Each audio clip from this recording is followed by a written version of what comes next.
Alat yang pertama yaitu sabit.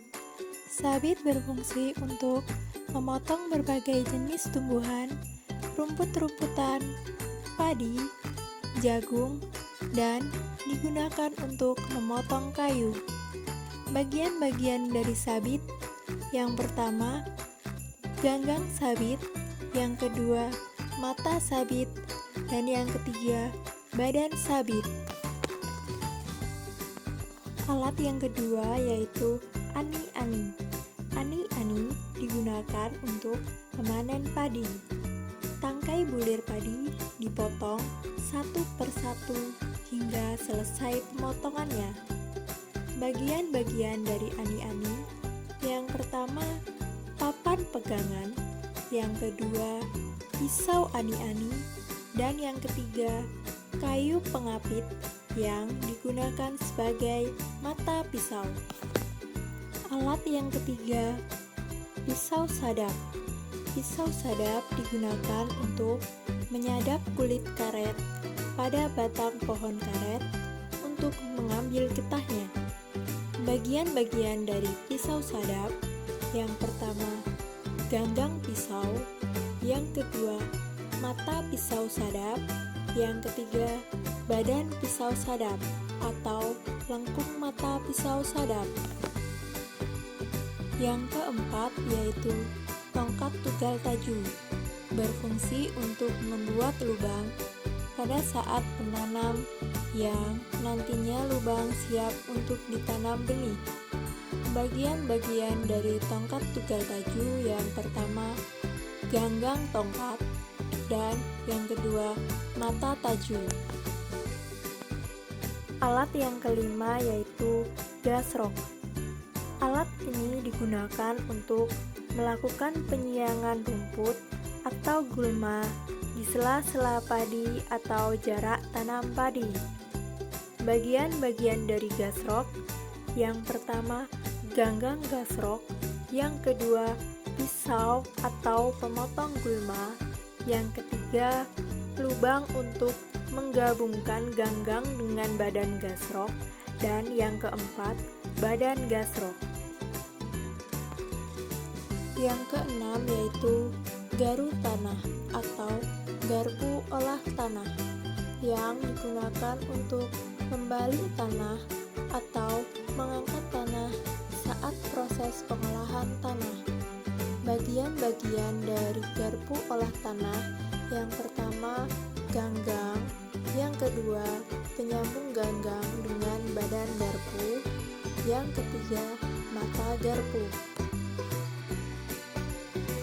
Yang ketujuh yaitu cangkul. Alat ini digunakan untuk menggali ataupun untuk meratakan tanah. Bagian-bagian dari cangkul: yang pertama, mata pisau cangkul; yang kedua, badan cangkul yang terbuat dari lempeng besi; yang ketiga, pegangan cangkul. Yang kedelapan, bajak tradisional. Alat ini digunakan untuk mengembalikan tanah sebagai persiapan penanaman bibit. Bajak ini ditarik oleh hewan ternak seperti sapi maupun kerbau. Bagian-bagian dari bajak tradisional: yang pertama, singkal; yang kedua, tali kemudi ternak; yang ketiga, pasak; yang keempat, pegangan; yang kelima, tempat berpijak.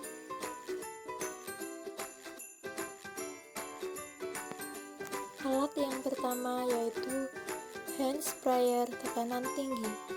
Alat ini berfungsi untuk memecahkan larutan kimia aktif, pemberantas hama menjadi butiran cairan kecil.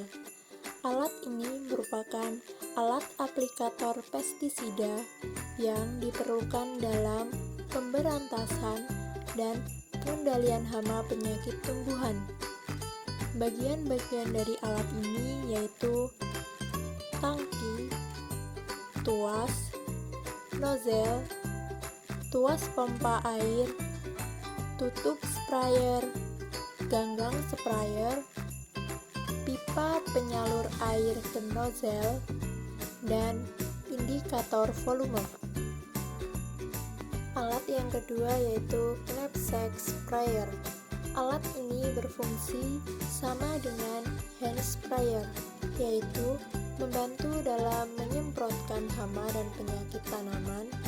Hanya saja, larutan yang dikeluarkan berasal dari tekanan udara melalui tenaga pompa yang dihasilkan oleh gerakan tangan, dan jangkauan alat ini lebih luas serta kapasitasnya lebih banyak. Bagian-bagian dari knapsack sprayer ada tangki knapsack, pompa, klep pengaman, tangki pompa, selang pengeluaran, manometer, tali gendong, dan ganggang sprayer.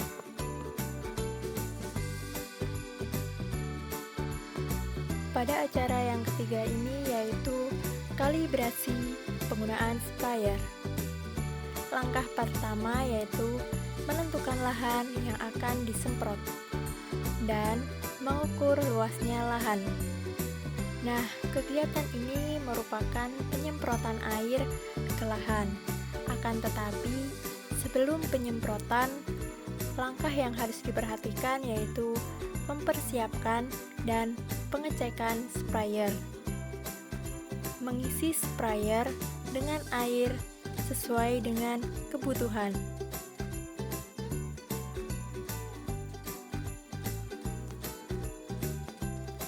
Nah, dalam kegiatan penyemprotan, pada saat menggunakan knapsack atau sprayer lainnya, yang harus diperhatikan yaitu kalibrasi. Kalibrasi merupakan menghitung atau mengukur kebutuhan air suatu alat semprot untuk luasan areal tertentu. Kalibrasi harus dilakukan pada setiap kali akan melakukan penyemprotan yang bertujuan untuk menghindari pemborosan bahan yang digunakan, memperkecil terjadinya keracunan tanaman akibat penumpukan pestisida, dan memperkecil pencemaran lingkungan.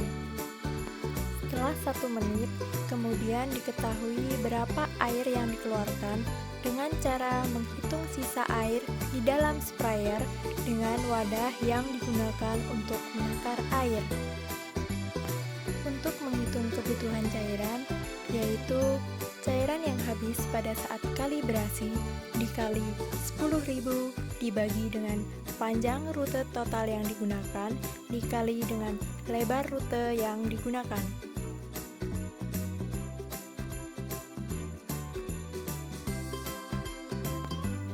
Pada acara yang ketujuh ini yaitu pengolahan tanah dengan cara pencangkulan.